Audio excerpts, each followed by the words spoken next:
Welcome to the first ever Michigan High School Ethics 6 Feet Away Symposium, taking place from wherever we are sheltering and in place during the midst of the 2020 coronavirus pandemic. The schools in Michigan are closed, but for everyone here today, our minds are open and we are ready to learn. That's why A2 Ethics is organizing this discussion and event, because we're going to talk about a very expansive topic, the ethics of secondary education in Michigan, only to ask some very particular and specific questions that focus on equity, reform, and equally important, how students learning about philosophy and ethics can have an impact on education in our state. So our star student ethicists today are members of the very accomplished 2020 Ethics Bowl team from Wayne Memorial High School in Wayne, Michigan. They're known as the Herd. And before we begin this exchange of ideas, I want to give some shout outs, particularly to the co-host today, David Kangas, who is the faculty founder of the Ethics Bowl at Wayne Memorial and an amazing English teacher who also teaches a class that focuses on philosophical and ethics writing at Wayne. And secondly, I want to give a shout to the Wayne teams overall. They are two-time state champions of the Michigan High School Ethics Bowl in 2017 and 18. At the 2017 Bowl, the Herd won the Spirit of Ethics Bowl, which is the second highest honor of the national competition. So the championship tradition at Wayne lives on. And I'm happy to say that almost the entire 2000 Ethics Bowl team is represented here. So let me introduce them, and then we'll zoom ourselves right into the 6 Feet Away Symposium on Ethical Issues in Secondary Education in Michigan. So with us today are DJ Knuckles, all right there, senior. Susan Petit, did I say that right, Susan? Where are you? Susan? It's Patty. Patty. Yeah. There we are. Thank you. Catherine Riska. Did I say that right? I'm good. Okay. Morgan Butler. All right. Kushi Patel. And I want to mention that Kushi was on the 2018 or 2018 team of Wayne that went to the National Bowl in North Carolina to represent Michigan. So we're very glad that you all are here. Angel Lopez, I think, has just joined us. He too is a senior joining us. Angel, are you there? Yeah. All right, great. Thank you. So you're all here and we're all on. And we're all on because of our Zoomer in chief, Wayne Eaker. And so he's going to be, he'll not show himself, but he's producing the symposium for A2 Ethics. And we should give him a shout. Thanks, Wayne. So let's get to it. Education and ethics and the Bowl's relationship to both. So here's the question. What are two major ethical and moral issues reflected in the High School Ethics Bowl that also characterize the structure, funding, and governance of high school education in Michigan? What are your best arguments to support your thinking? What are some objections that could be voiced about your views that also rely on the language of ethics? Okay, so what are the two major ethical and moral issues reflected in the High School Ethics Bowl that characterize the funding, the structure, the governance of high school education in Michigan? Who wants to start? So I'll start. I think that one really important aspect that the Ethics Bowl brings that's also reflected in our education system in Michigan is just the meaningful conversation that we get out of it. And I think that that's really important because oftentimes in school there might be a lot of restrictions, such as, most people are bound to make sure everything that they say fits in with the rubric or making sure that they get a good grade. However, in ethics, students are really able to grapple with different problems and try and find a solution that that has nothing to do with grades. And so, you know, a lot of it is just passion. So I think that ethics brings out that passion and that meaningful discussion that sometimes often is lacked in our Michigan high school educational system. I'll go. I think ethics also brings out like a care, like it makes people care about the world around them, because it really shows you what's going on and it makes you involved in it, because in order to know a lot about the cases, you have to kind of look at what's been going on recently. Like for the woman in NBA case, you had to know about what's going on with the woman in the NBA and just kind of, and then there were some environmental cases and you had to know about our environment and kind of learn about that a little bit more too. Okay. We felt like a big part of this discussion was at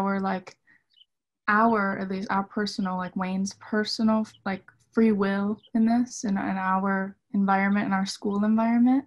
And we talked about how we don't have a choice of where we go to school and how that's reflected, and like we don't have a choice of our resources in the ethics bowl like a lot of other schools might have more of. We don't have that due to our lack of funding. And so that was one of the main things that we talked about also. And by lack of funding, could you be a little bit more specific there? Like, because you're talking about the issue of differential funding in schools. And so what did you come up with? Can you talk a little bit more about that? Yeah, to my personal knowledge, which isn't very expansive of funding for our school, we don't have any for the ethics team, or at least we hadn't in the past. I think this year there was a bit of a change, but we don't have any money that comes in for us to reach out and get other resources. And we also don't have a class at the school for ethics or for philosophy that is like extensive. So we don't have any funding that comes in for that, like I don't think at all. So it is really an extracurricular of passion on the part of not only the teacher, but the students who are coming on board and being part of this program. Is that your thinking? Yeah, I think that's what drives us mainly. Like, okay, I can't speak for everybody, but for us, it has to be that we like it, or we don't put in the work to be good, because we have to reach out for those resources on our own, and that has to come from our passion of doing ethics. Yeah. DJ. Like Morgan said, to emphasize it, like our passion for it, it goes farther than some might go in other areas because of our like lack of resources. Our resources come from what we bring in personally and how we can try to advance, because unlike some other schools, we have to personally like do certain things. Like some other schools might in certain standards have a better standard than ours. Like for us, we were able to have Adam and Mr. Kangas and their knowledge, but for some of other schools they might have more, where they can go out and bring in doctors, bring in philosophers, bring in different things that they can use to their advantage. I believe that might be a part of what Morgan might be saying. Okay, thank you, DJ. I'm going to bring in one of the motivations and major reasons why we're having this symposium is because of one of the cases that you are all alluding to, which is the ethics of the Ethics Bowl. And the case was written by Zoe Johnson King, who is the co-founder of the Michigan High School Ethics Bowl, as well as the co-founder of the University of Michigan Department of Philosophy Outreach Program. She's now at New York University, and she may have some ideas to share with us about that case and about the question that we're asking right now. Zoe. Hi, everyone. Thanks for inviting me, Janine. It's a pleasure to be here. Really good to see you guys. Yeah. Thank you. I was just thinking, going off of Morgan's point and DJ's point about schools that differ in their funding and their financial resources and other kinds of resources. Another issue that's relevant here and is partially financial is that students from different schools, based on the socioeconomic demographic of the student body, differ a lot in just how much time they have to research the cases, practice for the bowl, prepare, and how easy it is for them to get together as a group for the whole team to practice. Because students vary in whether they have a job or more than one job in addition to their studies, and how many hours they have to work and how much flexibility they have with those hours depending on, their financial status. And students also differ in the responsibilities they have at home. Some have substantial caring responsibilities, others don't. These are things that don't perfectly track the socioeconomic background of student bodies, but they certainly correlate with it. And they go on to impact students' ability to succeed in the bowl, or at least how easy it is for them to do the things that all students need to do in order to perform well in the bowl, namely to research, practice, and prepare. So that's another way in which background, social inequities can end up what's the opposite of leveling the playing field? Making the playing field wonky. Yeah. Which is something that I wrote the case partly to encourage students to think about and to address.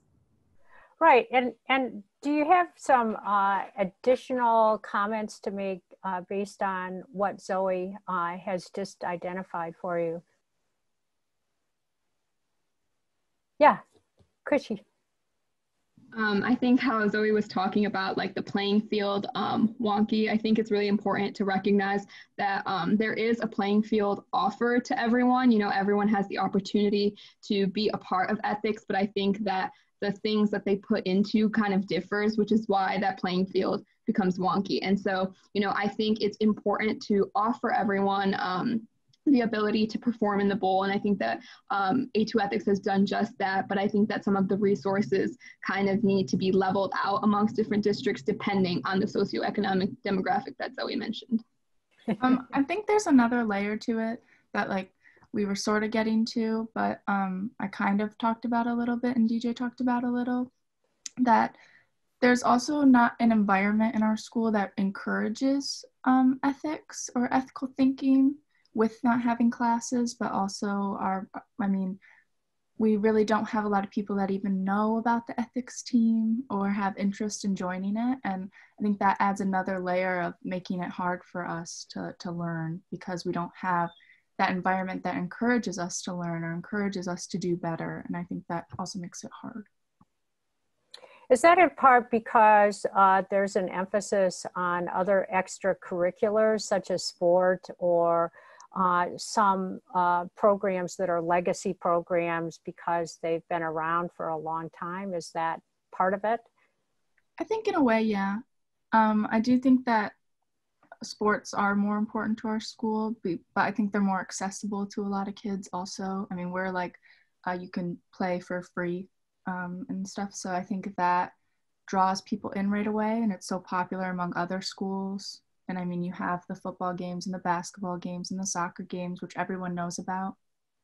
And they're just popularized in the school, and they're more known, and more kids aren't as academically driven in our community as other communities. So sports is more of a appealing extracurricular than ethics. Okay. Yeah, Susan. I was gonna add on to the sports thing. I think it's also it's also kind of a thing, we are a lower socioeconomic class. So some people, and there's a lot of good scholarships out there for sports, and there's people that will come out and watch you and just want you to come to the college. And with ethics, if you want a scholarship, it's kind of a little bit more. You have to kind of find one, and then you have to kind of apply for it and stuff. But with sports, people will just scout you out, and so it's much easier to get into college and get a scholarship and go for free. And so that's kind of the appeal of sports instead of ethics. Okay. Yeah, DJ. And to even go off of that, for us in our the environment we live in, a lot of things that we're doing, we need, it's more of a need base. So we're always looking to be in certain activities or certain sports where we know that will take us out of the environment we're in into like a higher environment like college and different things. Because I know for me personally, while doing ethics, I had a job and I had different activities that would catch the college eye, to say. And like for that, I wasn't able to put like 115% that I would like want to into this one activity because of the environment we are in and because of the lack of equality for all of our activities that we have. Right. Are there any other comments regarding the disparity in resources? Because really we've been talking about the funding, but Zoe's comments are also about the structure of Michigan education. And so part of that is that public education gets certain resources. There's also in Michigan homeschooling, charter schools, private schools, and so on, and their funding and their structure, the whole structure of the system is such that those resources are not necessarily being funneled into public education, but are going to other structures of education in our state. So I think that this is a very multifaceted discussion that we're having, and the question then becomes if we can sort of widen this by thinking about reforms and ways in which we might reform the inequities of the bowl, using that as a tool, if you will, of Michigan education. And I'm going to bring in Adam Wagner. I want to just introduce him because I see that he's on. And Adam was the philosopher coach for the University of Michigan Department of Education of Wayne Memorial this year. And so I just want to make sure that he's keyed in here. And so is Gail Wolkoff, who is the Director of Education Youth, and she is the faculty coach of Ypsilanti Youth, the school from the group from Ypsilanti, who's a founding member of the Ethics Bowl. So I want to key those people in, and you're free to talk as well. So let's consider this. We know that there's so many ways in which people want to fix education. People are always trying to fix education. We're among them. Okay, and that is, there are many ways in which we've done this in terms of reform.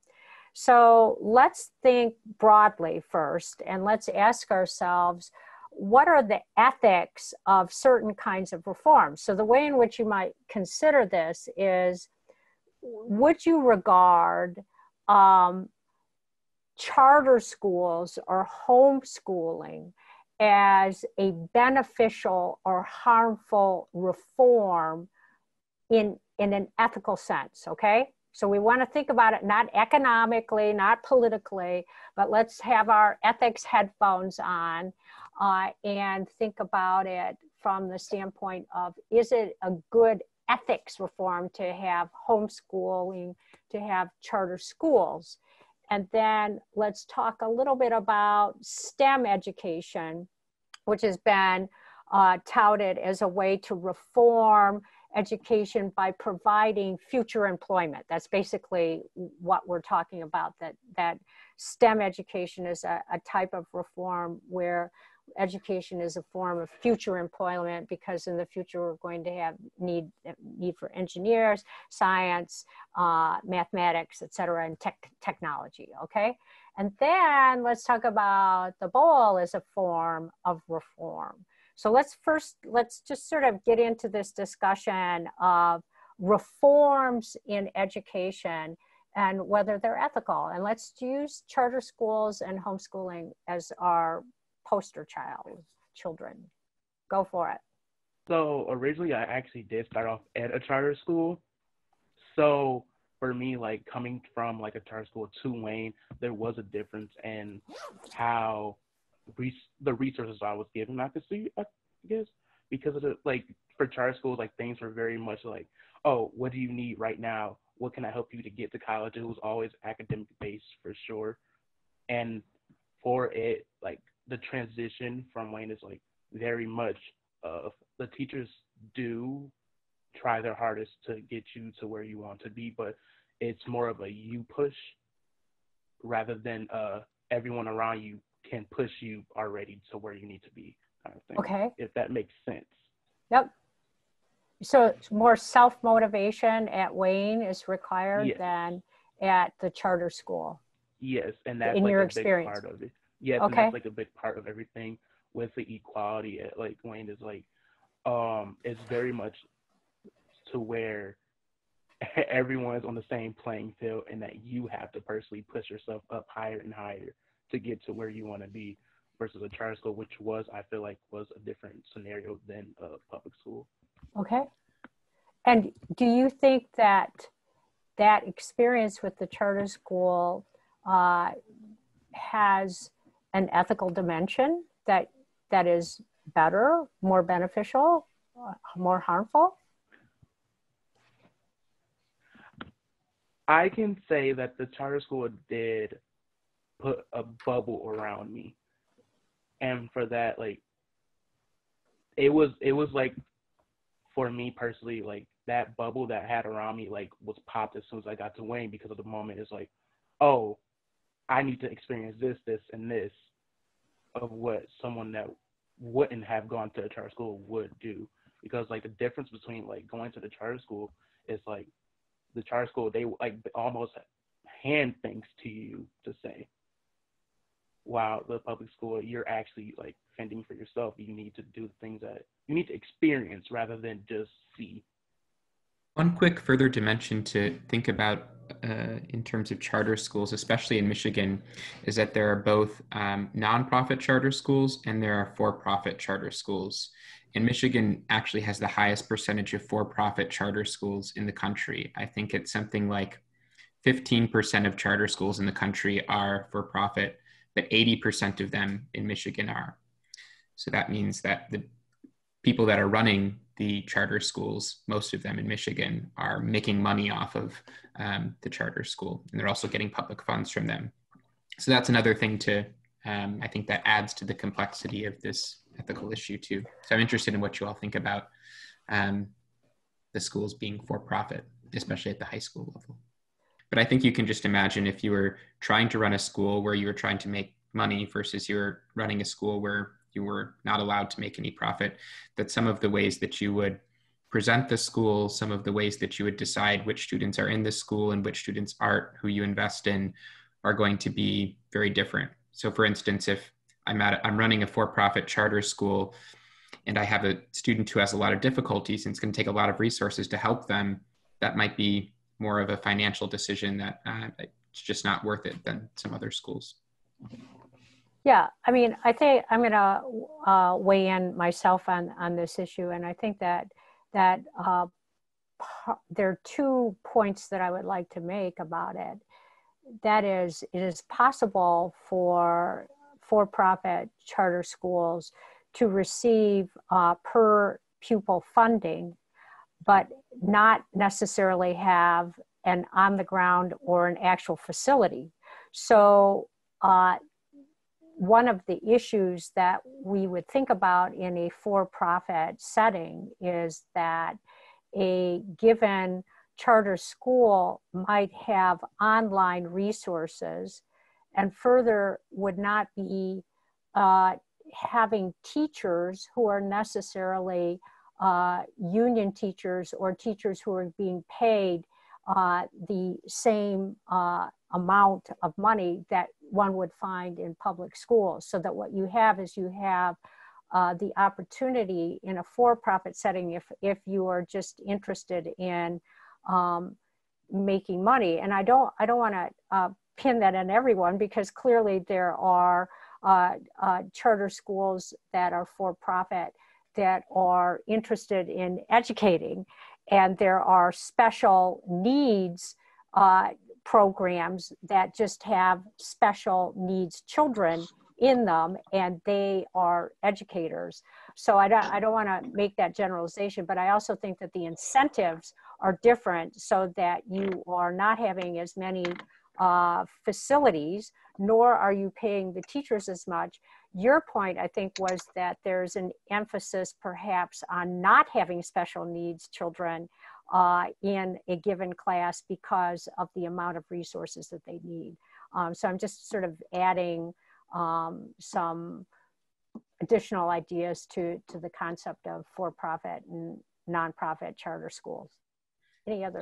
Yeah, there's on that point, the charter schools are much more likely to expel students than public schools. So that's another thing too. Right. And we're coming from research here. We're not just sort of, expounding on this without some research behind it. Yeah, DJ. And to like even expand on that, it's like, it's not the best way to think about it, but I think about it sometimes as a business type of thing. So in a business, you want to put out your best product. And if your best product isn't doing as well, you always try to revamp and to make it better, and you strive for the best. And that's kind of how like I viewed a lot of for-profit schools. And like they like to, like I know for mine, like it was like very much like strive for the best. You always have to be better, and you always have to strive to be college bound. And like even at a young age, like I remember like from being like third grade and up, like still having to strive to be better than what I am at the moment.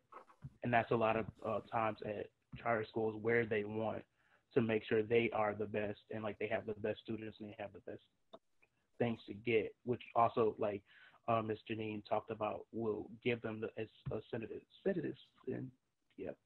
Right, and that incentive can have a beneficial ethical effect. In what you're suggesting, I think you could take that another way, and that's a good thing if they wish to have, if the administrators wish to have you be the best. They may be providing resources, or they may be providing some sort of motivation that is a good incentive rather than a harmful incentive, if we look at it in that way. Yeah, great. Yeah, Krishy. So I think how DJ brought up the business point, I think that that's really important, because I think that a lot of people, we tend to generalize businesses as, for profit. And I think that that distinction is really important, because I think, like, for example, those nonprofit charter schools and the educators in them, they treat it as more like a profession rather than a business. And I think even like teachers at Wayne, for example, a lot of them are not driven by the money that they get, rather than their passion for wanting to continue to educate children.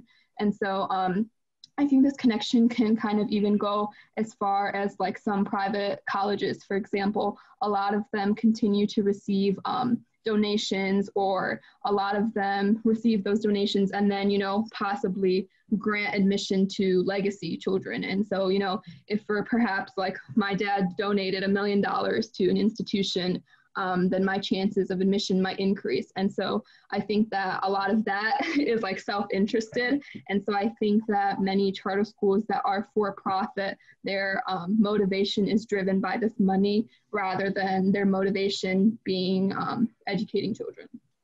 Which gets us back to this issue of equity, doesn't it? I mean, one of the themes of this particular discussion that we're having is the notion of equity and fairness. Krishy is talking in part about fairness. And so if we're thinking about themes, we're thinking about the issue of equity and funding. We're thinking about the issues of equities in terms of choice, because people do not have necessarily opportunities for choice.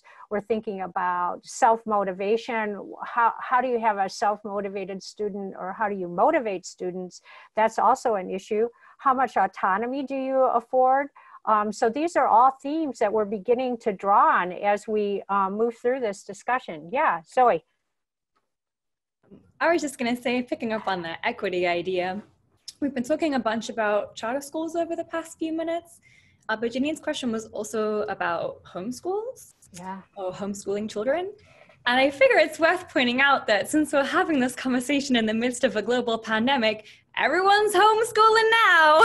Right. Which is really throwing into sharp relief another way in which background socioeconomic demographics can have a big impact on the quality of education that families are able to provide for their children, or different students are able to gain access to. I think families are really varying a lot in how easy they're finding it to enable their students, their kids, to keep learning as well as they were doing at school, or better than, or to a decent level, now that everyone's stuck at home. So just for a simple example, there are some families who are paying for online tutors for their kids, and there are other families who don't have reliable internet access. And so that's really throwing into sharp relief one way in which, if we regard the quality of a child's education as something that's primarily the responsibility of their parents or their family, we're likely to just end up replicating background socioeconomic inequalities, which I think really underlines a point that I know several students made over the course of this discussion, that although there's a good argument to be made in favor of giving students and families options, respecting individual autonomy, having the option to go to a charter school, the option to homeschool. One narrative that it would be good to avoid is the narrative that says, like, public schools suck, so parents should pull their kids out if they can and homeschool them or send them to a charter school, because perhaps a more constructive narrative would be to say, public schools are facing all these barriers to providing students the educational opportunities that would help them. So let's help the public schools, like, rather than having this be like an impetus on families to get out of there that could just from actually helping public education. I think that's a really succinct and wonderful way to frame our conversation that we're having now. And David wants to jump in on that. Yeah, I just want to mention, I think Kushi and Morgan and Catherine are, kind of working on something currently that speaks to that issue of equity. And I know Susan wanted to jump in too, so I'll let her do that before they can comment. But yeah. Okay, Susan, go for it. I was just gonna say, to speak on the barrier thing that Zoe had mentioned.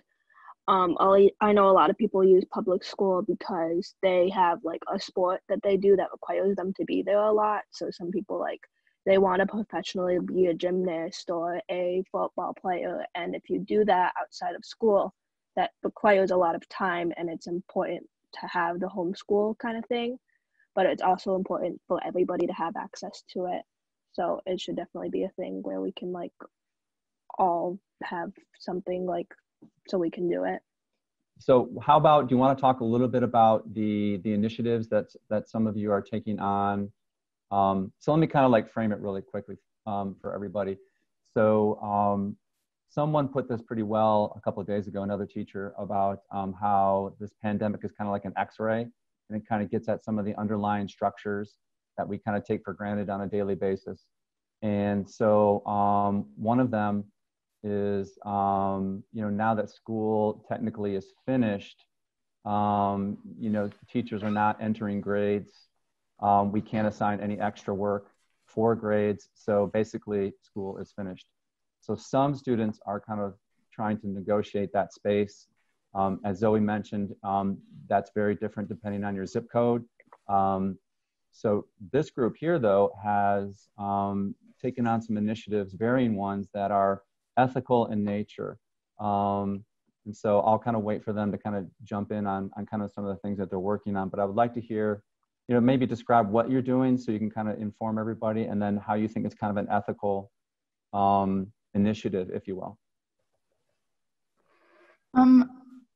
Off the top of my head, I know that we're working on the Wayne Writing Group, which Kushi and Kangas did. And then I know Kushi has a podcast that she's working with Trent, another student at Wayne with. And then we also put together, Kushi does everything. She's brilliant. She put together a tutoring thing that we have for our juniors taking AP tests. So we meet every day and work on that. So I think Kangas was talking about that, I'm pretty sure. Obviously, I think Kushi should really talk about it. Thanks, Morgan. So yeah, for the writing group, basically, it's just about how different students in our community have been experiencing COVID-19, and then we kind of transformed it into this like kind of school blog for even like teachers to write their thoughts on, and just even like community members of how they feel during this pandemic. And so we wanted this to kind of be a positive outlook on it rather than like a negative place where people just kind of go there to vent. And so in the blog, for example, we have some posts on like mental health and how people have been like coping with that. And we just wanted to provide a platform where people who kind of feel alone during this time and isolated can kind of go there and just be able to relate to some people. And hopefully that will prompt some discussion that is lacked right now during this. And our district, one of the things that kind of made me want to do this is because our district, we haven't really established an online platform where we can have a curriculum in school every day. And so we kind of miss out on like this writing and this just like critical thinking skills that we used to have in school. And so kind of even with the podcast, we're just trying to appeal to different viewers and just kind of get out like information and news on there. Because, you know, not everyone even just has access to a phone where they can, you know, look up the daily news and stuff. And so maybe if we kind of spread these messages on online platforms, maybe that can prompt someone to help. And then lastly, with the AP curriculum, we kind of got a few students together, and Morgan set up a beautiful schedule where every day we would do an hour of an AP class session, because, you know, we don't really have the access to, you know, hire these private tutors. And so we kind of watch these free AP videos that are posted on YouTube, and then we kind of come together as a group of students to talk about it. And so this way we wanted to make sure that teachers are also not feeling that they're required to do something, because, you know, right now it can be busy times at home. And so if we had a question, then we would kind of go back to them, and that way we can prioritize and utilize both of our times. So can you share with us your podcast and how we can get in contact with, and what your blog, you're doing a blog on it as well. So how can people find this? I can put the link on the group chat thing, and then, I mean, a lot of it, we've just been blasting it out on our students' personal social media.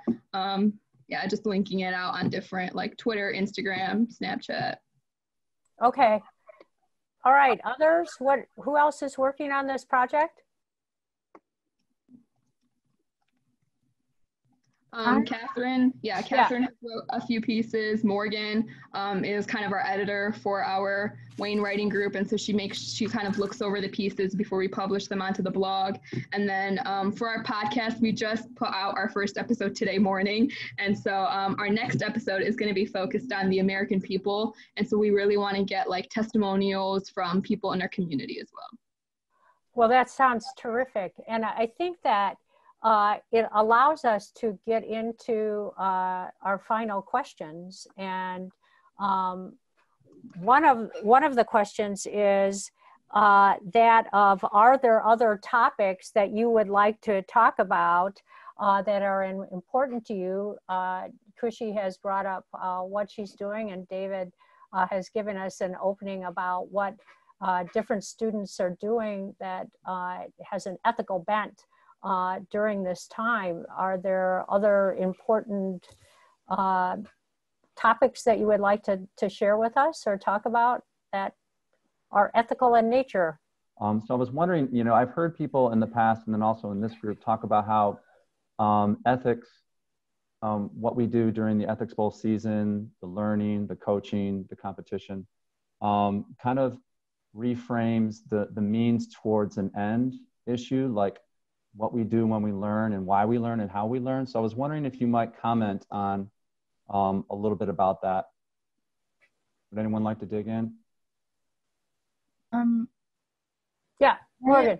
I feel that usually in school, and we've talked about this before, and I think we talked about it a little bit earlier, is that you're working towards a grade. And like that is really the environment at our school, especially among like my friends who are high achieving, I know that it's very, I want to get an A, and I want to get a high grade on my test, and I want to pass this and do this. And personally for me, ethics has been more about expanding what I know and then using that to talk to other people to then expand what I know even more. And I've sort of brought that into my classes and being less afraid to be wrong about things and ask questions just so that I know more instead of wanting to be right all the time. And I don't see being wrong anymore as something shameful, and I see it more as something to be kind of proud of, that I take what I thought I knew and then I add on to it to be right or to be closer to something. I just feel like ethics has brought that out of me and out of other people too, probably. I don't know. Yeah, Susan. I think a really big thing about ethics is there really is no wrong answer. You just kind of have your views and everybody else has their views. And the point is really to get your views out there so people can hear them. And it's important to kind of like share that. Okay. Krishy. So kind of going along with what Morgan was saying, I think one thing that ethics has really taught me these past 3 years is how to be open-minded. And I think like with school, oftentimes there's just like, one right answer. Like there can never be anything else. Like you have to circle B on your multiple choice or whatever. But I think with ethics, there's never been a time where I've been able to just sit down, read the case, and then be like, okay, this is the only solution. It takes us days to kind of find out and kind of make sure that we're looking at all the dimensions of the case. And so that critical thinking is something that I've learned that I haven't really been able to gain anywhere else.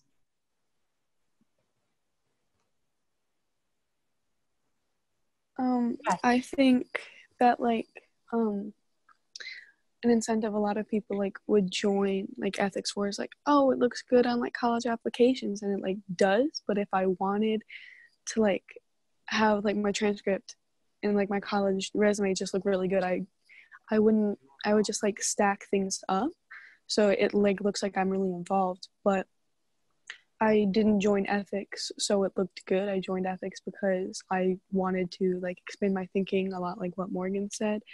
And being in ethics just for this short amount of time has really helped me expand how I think, not even in school, but just in normal everyday situations. It helped me realize some of the maybe faults I had with myself, and then help me correct them and just overall become a more mature person. So I guess what I'm trying to say is that some would join to have another thing on their roster, but I think a majority of us joined because we genuinely wanted to learn and expand our knowledge. Okay. TJ. And something I really do like about ethics is that we're not only expanding our own minds, but we're also expanding each other's. So I know for me personally, I love being a know-it-all. We all know this. And being in ethics, I was able to not only I was able to look from different perspectives. And I personally I had the pleasure of having Mr. Kinkis in class for our AP class.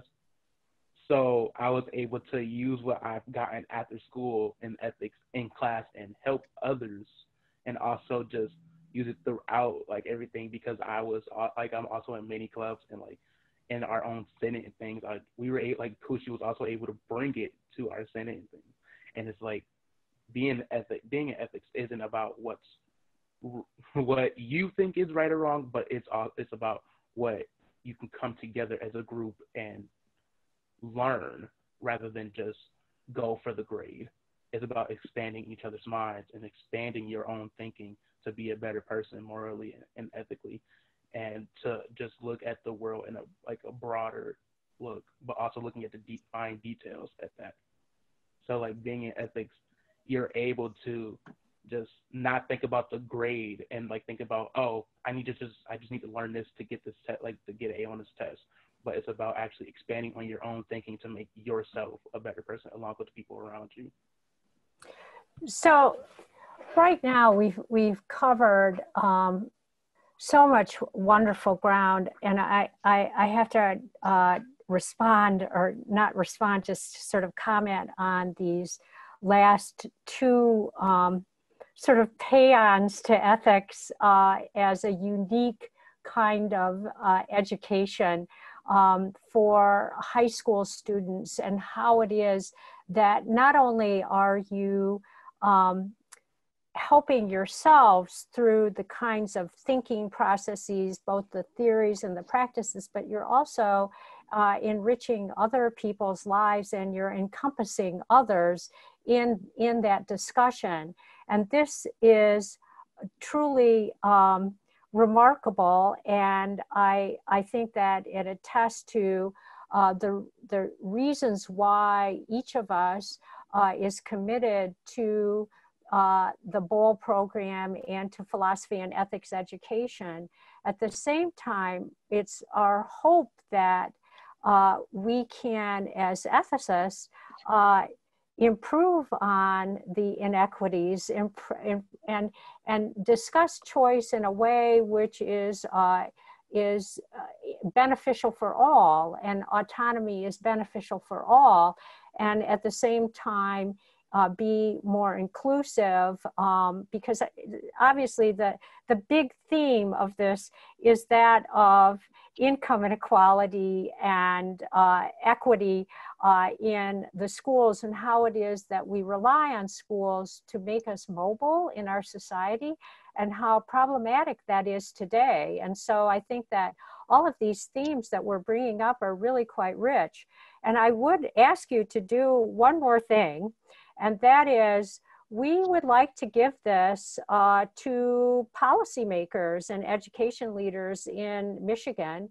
And so my final question to you is, if you were to give one idea for reform or change to an education policymaker that has ethical underpinnings, what would it be? And I do want to hear from all of you. That would be optimal.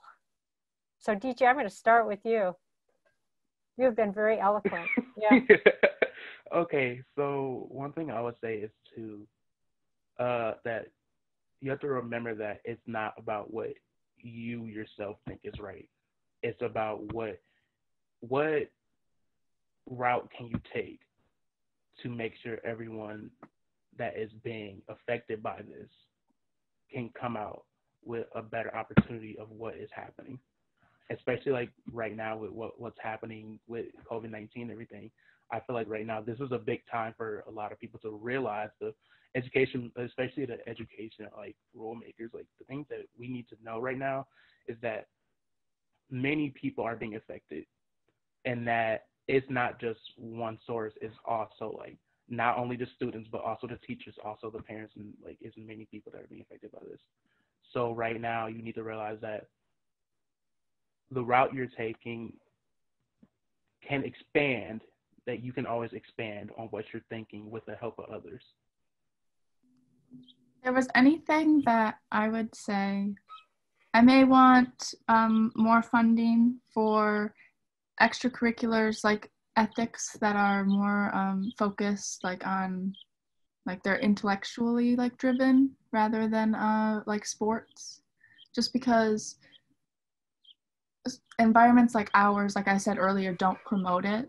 So I think having the funding to promote it would honestly bring a lot of kids into it, and overall encourage that environment for a school like Wayne, and make kids want to be a part of it, and make it cool, and make it fun, and make it interesting for them.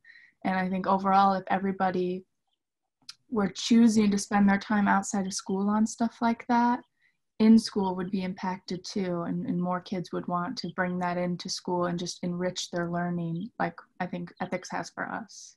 One way to implement Morgan's idea, which I would totally recommend to Michigan policymakers, would be to offer means-tested stipends to students for participating in the Michigan High School Ethics Bowl, thus removing a financial barrier to entry for large numbers of students across the state.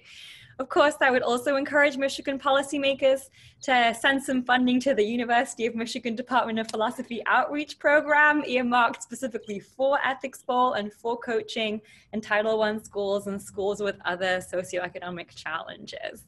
Just a couple ideas, but I'm excited to hear from everyone else too. Yeah, great ideas. Who's next? Come on, we have to have our policymakers listen to us. They need to hear us. Yeah. So to kind of go along with that, I would like to see policymakers, perhaps interest groups like the Midwest Education Trust group, who wrote that piece that you shared about a Marshall Plan for education in Michigan. I think it would be nice to maybe see groups like the philosophy department, U of M, maybe the ed department at U of M, join together to host a symposium where we bring students to discuss these very issues that we've been kind of going over in kind of a philosophical way that I think would inform policy. Great. Yeah. I have a few ideas. Yeah, So, absolutely. So I think the first one is, I think in the there were already like underlying issues prior to this pandemic, and then I think after, like during this pandemic, I think all of those issues kind of came to ground. And so one thing that I would like to see is possibly like more technology being used in our curriculum, especially for schools that right now aren't really using online learning. And so if something like this were to ever happen again, we would be more equipped and well prepared for it. And then I would also like to see more funding directly to the A2 ethics program. And so possibly that can help with some transportation issues that we face, because I know sometimes we had to talk with Adam through like a Skype thing or like a video chat. And so it was really hard to kind of do that because we were facing like technical difficulties because those problems weren't solved from the beginning because we needed help with online access already. And so I think direct funding for that can limit even schools and kind of cap off schools that are already using so many more resources while other schools don't have them. Who's next? Adam. Catherine. There you go. Catherine, go. I don't have any like specific ideas, like certain things that like should be like implemented, but just an idea that even though we are all in like a lower economic status doesn't mean like everybody who goes to Wayne and like all the schools around Wayne, just because we're in a lower economic status doesn't mean we don't deserve an equal opportunity. Like what makes us so not special that we can't go to the colleges we want without putting in so much effort that a lot of people can't afford to have? And there's nothing wrong with us because we can't afford to go to college. Just make it fair. And I know that life isn't fair, but that's because it was implemented that life isn't fair. And it's because of certain policies that make it not fair, even though it should be. There's absolutely nothing wrong with someone from a more wealthy background and someone from a low economic status having an equal opportunity to go to the same college. Susan. One thing I would like to see is a more equal distribution of resources, like we have talked about. A lot, we don't have like prestigious coaches that some people may be able to afford. We don't have access to a whole lot of internet and like resources that some people might have. And it gives them an advantage that we don't have, and it makes them feel like they're higher up and like they're better when we're really just like trying to have everything that they have and know everything that they know, but it's kind of like hard to be at the same level as them. Two quick small additions, and I really second everything that you've all said so far. It's been great. One thing that I'd like to see perhaps is some policymakers actually attending the Ethics Bowl so that they could see the kind of work that our students are putting in, maybe gain some insight into certain policy issues that they're discussing that are relevant to Michigan, and perhaps help them see the value of an organization like A2 Ethics. I think both on the policy level of the state and government and of universities, We need to think harder about what kind of criteria we're using or willing to use for college admissions. And one thing that I think the Ethics Bowl really highlights is a skill in of those who participated is the ability to work in groups, in diverse groups, and come to good solutions. And I think so much of our education system just is very individualistic and focused on things like test scores and what people can do in isolation. But I think the real skill of Ethics Bowl, that collaboration and working together and being in discourse is something that should be figured into admissions and the standards for them a lot more. Yeah. Anybody else? DJ, you have the last say since we started with you. So now you've had a chance to hear everyone else. Is there anything else you want to add? I would say like more meetings like this will be totally helpful in general, because like I feel like right now we've made like such an accomplishment that a lot of people wouldn't have been able to. And we've been able to touch on topics that a lot of people wouldn't be able to talk about because they weren't given the opportunity to. And also bringing ethics into the school instead of just being an after school activity, bringing ethics into a class like Mr. Kangas has like been able to do in the high school level in his own AP class.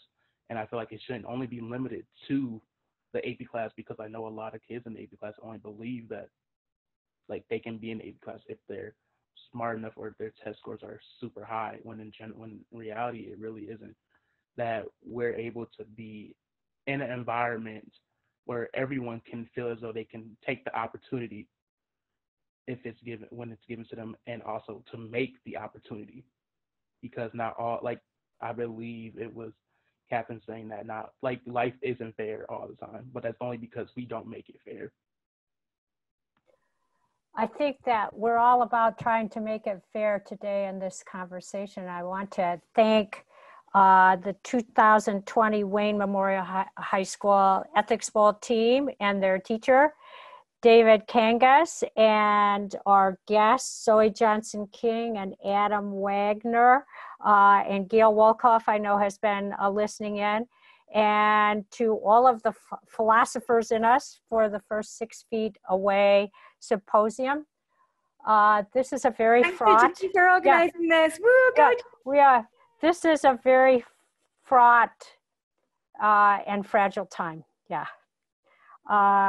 It's not only hard to be 6 feet away from classmates and friends, it's also hard for families and our loved ones who are dealing with the dangers of illness and job loss, anxiety and uncertainty.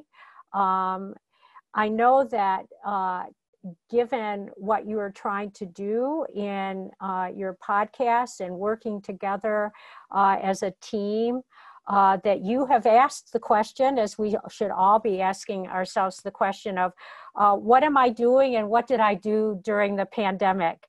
And so you are definitely helping to do your part and helping others, and that's the goal, I believe, of this particular symposium, and to get spread, not only stop the spread, we want to spread the word about ethics education.